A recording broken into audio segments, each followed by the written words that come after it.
Black Widow Power Sports here. Alright, so we got a new stator setup for the ZX14 to show you guys. So this is the stock stator. Let's get that turned on there. Make sure that's legible. Got pounds.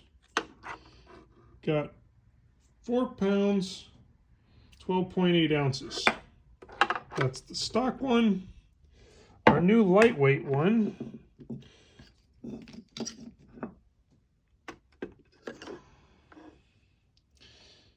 Got 2 pounds, 14.8 ounces.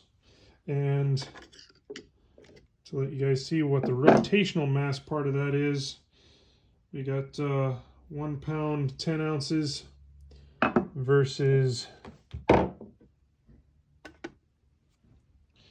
2.5 ounces, or 2 pounds, 5 ounces.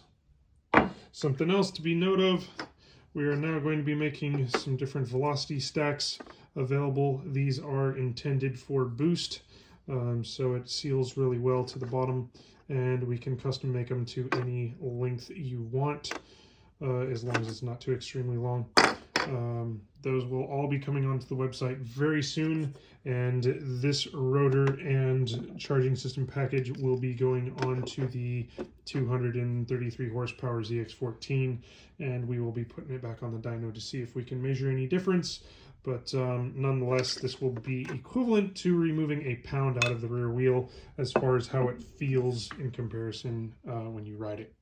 One more thing to note on this charging system, it does not have the same amperage capability as the factory one, so it is intended for LED headlights.